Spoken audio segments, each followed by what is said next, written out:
11 martie 2003. Baza aeriană Eglin, Florida. Statele Unite testau o armă care avea să schimbe pentru totdeauna conceptul de putere de foc. Massive Ordnance Air Blast, cunoscută drept mama tuturor bombelor, era pusă la încercare.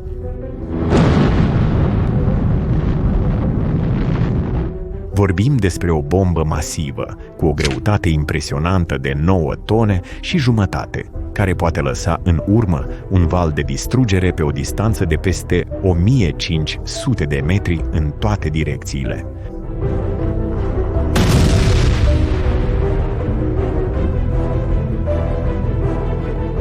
Timp de 14 ani, această armă a rămas o legendă urbană militară. Toată lumea știa că există, dar nu fusese niciodată folosită într-un scenariu real.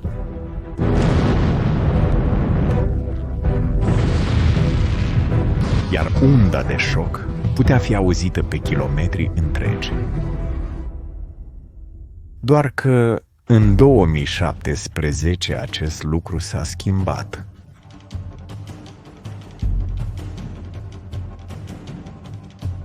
Statele Unite au decis să folosească acest gigant împotriva tunelurilor statului islamic din Irak și Siria din Afganistan, iar rezultatul, după cum puteți vedea, a fost devastator.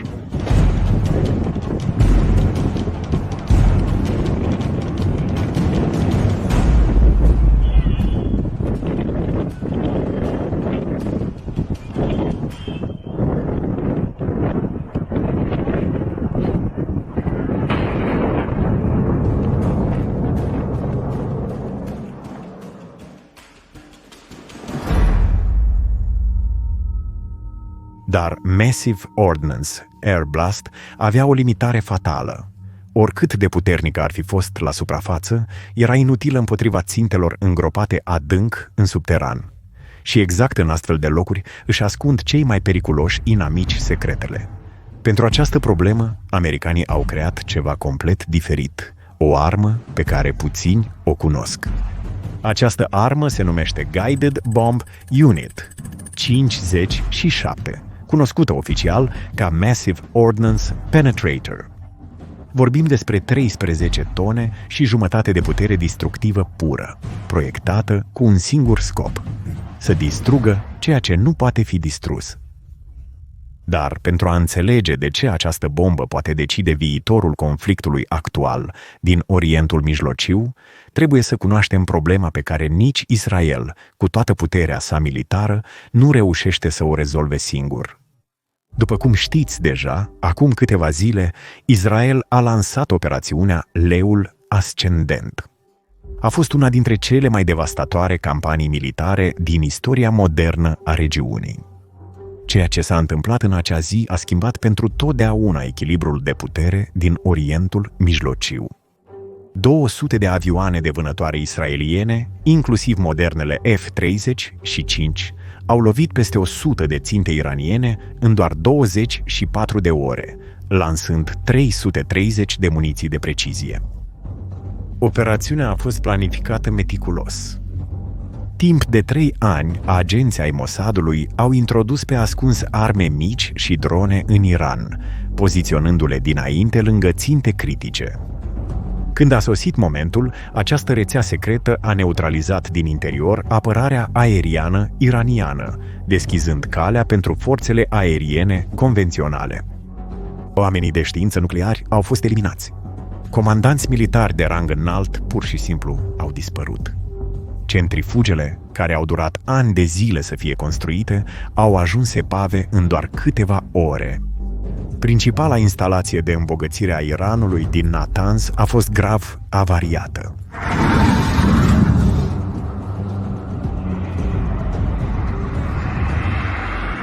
Această instalație era considerată inima programului nuclear iranian și, după cum puteți vedea, a rămas în ruine.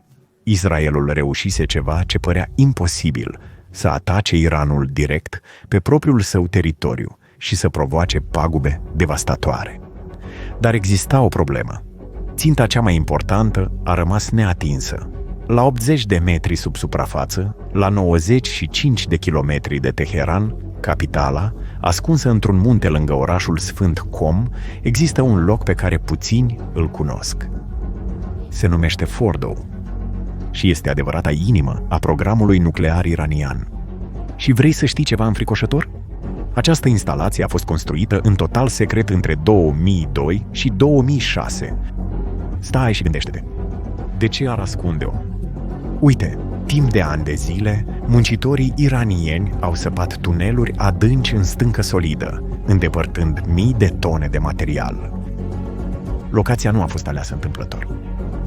Are valoare strategică. Este o regiune muntoasă care oferă protecție naturală maximă.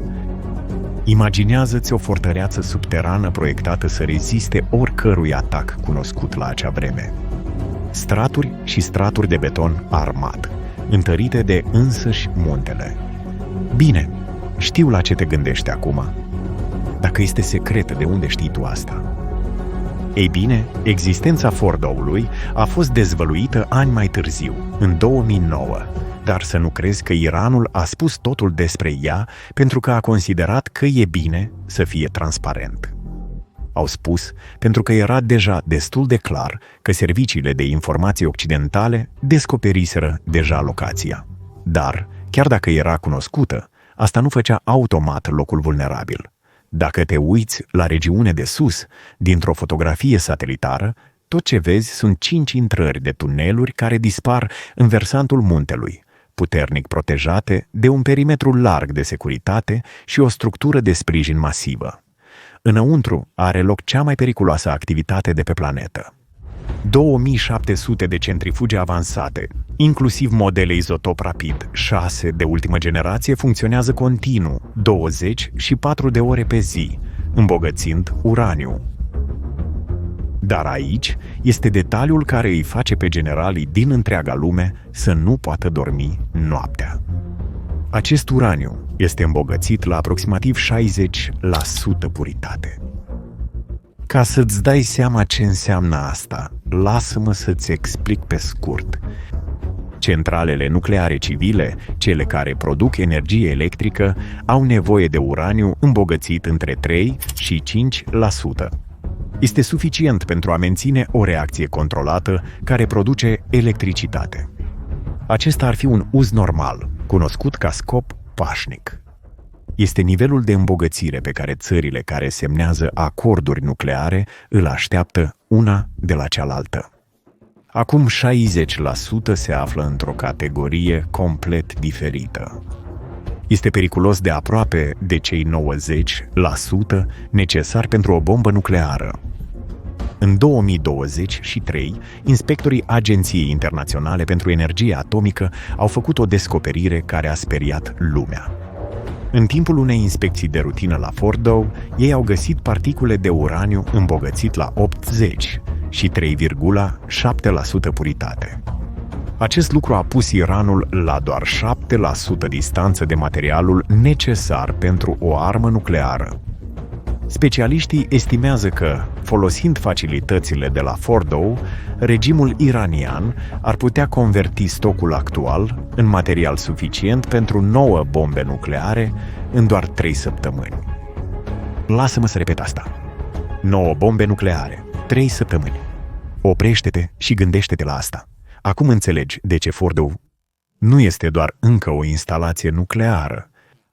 Este literalmente punctul de cotitură pentru programul iranian și exact din acest motiv a devenit ținta cea mai critică și, totodată, cea mai imposibilă de pe planetă.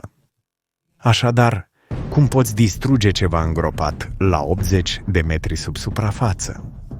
Vorbim despre o clădire cu 25 de etaje îngropată cu susul în jos. Bombele convenționale, oricât de puternice ar fi, nu pot pătrunde prin 80 de metri de stâncă și beton armat. Și aici intervin cele mai avansate bombe Bunker Buster ale Israelului, cum ar fi Guided Bomb Unit 28. Sunt impresionante.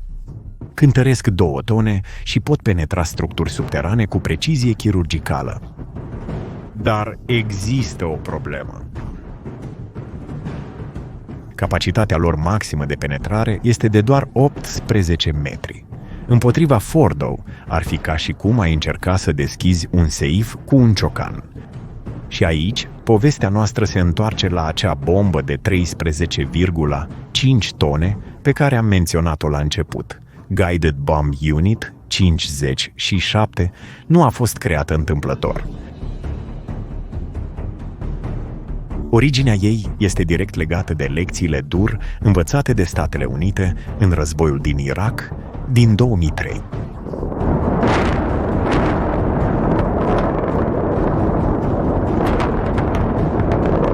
Când forțele americane au analizat buncărele irakiene după invazie, au făcut o descoperire îngrijorătoare. Bombe Bunker Buster existente aveau putere de penetrare și distrugere insuficiente. Saddam Hussein construise instalații subterane care au rezistat celor mai puternice atacuri ale vremii. Acum gândește-te puțin, dacă un dictator din Orientul Mijlociu reușea să construiască buncăre aproape indestructibile în anii 90, ce ar putea construi alte țări? Atunci, Agenția de Reducere a Amenințărilor pentru Apărare și Forțele Aeriene ale Statelor Unite au început un proiect considerat ultra-secret la acea vreme. Scopul era simplu, cel puțin în teorie, crearea celei mai puternice bombe de penetrare construite vreodată de omenire. O armă capabilă să ajungă și să distrugă instalații de arme de distrugere în masă, aflate în ținte îngropate foarte adânc. Dezvoltarea a durat ani de zile. Inginerii au testat zeci de materiale diferite. Au experimentat diverse configurații de încărcătură explozivă, au dezvoltat tehnologii de ghidare complet noi. Între 2008 și 2010 au fost efectuate teste intensive la White Sands, în New Mexico, unul dintre cele mai secrete locuri din America. Rezultatul a fost impresionant. Guided Bomb Unit 57 este mult mai mult decât o bombă mai mare. Este o capodoperă a ingineriei militare. Corpul bombei este făcut dintr-un aliaj de oțel ultrarezistent, numit EGGLIN, dezvoltat special pentru acest proiect. Acest aliaj a fost proiectat să reziste impactului brutal al penetrării în stâncă solidă la viteze supersonice, fără să se fragmenteze sau să-și piardă direcția.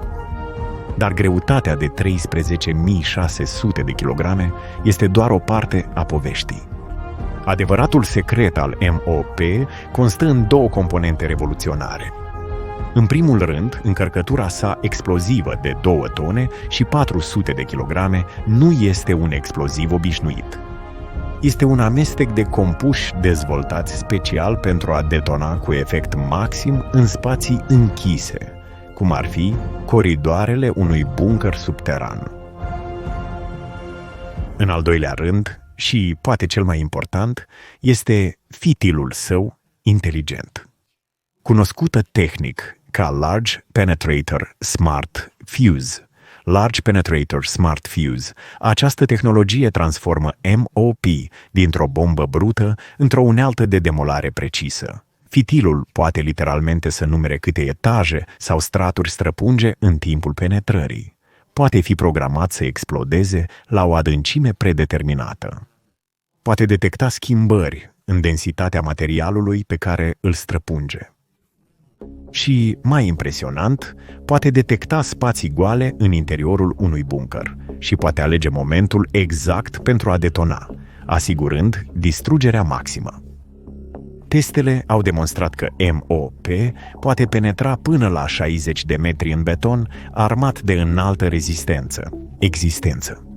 Dar știai că adevărata capacitate a MOP-ului actual încă nu este bine cunoscută? Nimeni nu poate afirma cu certitudine. Cifrele care circulă public sunt bazate pe prototipuri din 2007. De atunci, bomba a trecut prin cel puțin 7 generații de îmbunătățiri. Fiecare actualizare până la versiunea actuală a adus progrese în puterea de penetrare, precizia ghidajului și eficiența focoasei. Și toate acestea sunt mai mult decât suficiente pentru a ajunge la Fordo. iar strategia de atac folosită ar fi ceva nemai văzut în istoria militară. Prima bombă ar crea un crater inițial, îndepărtând straturile de protecție și slăbind structura. A doua, lansată în același punct de impact, ar săpa și mai adânc prin drumul deja deschis. O a treia, dacă ar fi necesar, ar pătrunde până în inima instalației. Cu alte cuvinte, ar fi ca și cum ai folosi un burghiu uriaș de 13 tone, care ar fora metodic prin munte până ar atinge ținta. Fiecare impact succesiv ar adânci și mai mult gaura, până când nu ar mai rămâne nicio protecție. Dar aici apare o altă problemă la fel de complexă, care transformă toată această capacitate militară într-un adevărat dilema geopolitică. Doar o singură aeronavă din lume poate transporta această bombă. Vorbim despre bombardierul B-2 Spirit, una dintre cele mai sofisticate creații ale ingineriei umane. Când a fost proiectat în anii 80, reprezenta un salt tehnologic atât de mare încât părea science fiction. Designul său de aripă zburătoare, combinat cu materiale compozite speciale și acoperiri care absorb undele radar, îl face practic invizibil pentru cele mai avansate sisteme de apărare din lume.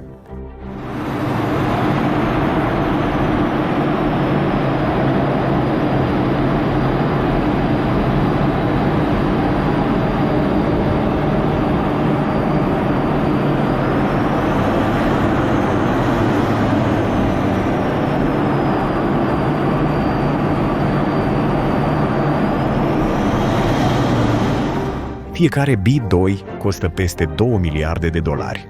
Ca termen de comparație, asta este mai scump decât multe programe spațiale văzute vreodată în istorie.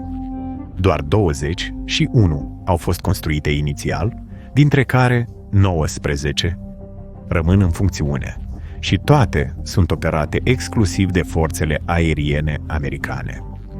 Și vrei să știi cât de important este el? Iată o informație interesantă. B-2 nu a fost niciodată vândut, împrumutat sau împărtășit cu nicio țară din lume, nici măcar cu cei mai apropiați aliați, precum Regatul Unit sau Israel. Tehnologia sa stealth este considerată una dintre bijuteriile coroanei militare americane, protejată cu cel mai înalt nivel de secretizare. După cum puteți vedea, acest lucru creează o situație unică. Pe de o parte, Israelul poate avea voința politică, planificarea militară și justificarea strategică pentru a distruge Fordo. Dar pe de altă parte, pur și simplu nu are instrumentul necesar pentru a face acest lucru. Și vrei să afli ceva și mai impresionant? Testele demonstrează că B-2 poate transporta nu doar una, ci două MOP-uri simultan. Vorbim despre 27 de tone de putere destructivă, zburând invizibil prin ceruri. Cu o rază de acțiune de 11.500 de kilometri, după o singură realimentare în aer, poate decola de la baza sa din Missouri, atinge orice țintă de pe planetă și se întoarce fără a avea nevoie de baze avansate sau permisiunea țărilor vecine. Acum, îți amintești de acea instalație subterană despre care am început să vorbim? Îți amintești de bomba de 13 tone. Piesele încep să se potrivească. Fordo a fost proiectată să fie indestructibilă împotriva oricărui atac convențional. Dar Iranul a știut mereu că există o excepție, combinația unică de MOP și B-2 pe care doar americanii o dețin. Doar că aici este o problemă. Decizia de a folosi MOP împotriva Fordo depășește cu mult chestiunile pur militare.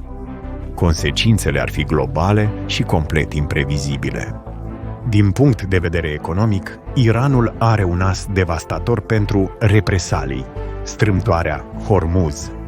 Aproape 20% din consumul global de petrol trece prin această trecătoare îngustă în fiecare zi. Oprirea totală ar putea catapulta prețul barilului la $150, declanșând o criză economică mondială. Un atac direct american ar putea de asemenea să întărească și mai mult alianța dintre Iran, Rusia și China, creând o axă de opoziție față de Occident și mai unită, ceva ce nu am mai văzut de la războiul rece. Atât Rusia cât și China au condamnat deja atacurile izraeliene, calificându-le drept o încălcare a dreptului internațional. Pe de altă parte, a permite Iranului să își continue programul este considerat de mulți ca o alternativă și mai periculoasă pe termen lung. Cu capacitatea demonstrată de a produce material pentru 9 bombe nucleare în 3 săptămâni, fiecare zi care trece apropie regimul de o capacitate nucleară ireversibilă. Odată ce va trece definitiv această linie, toată dinamica din regiune se va schimba. Țări precum Arabia Saudită, Turcia și chiar Egiptul s-ar putea simți obligate să își înceapă propriile programe nucleare.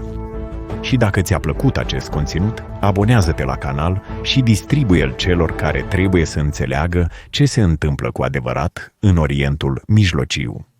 Pe data viitoare!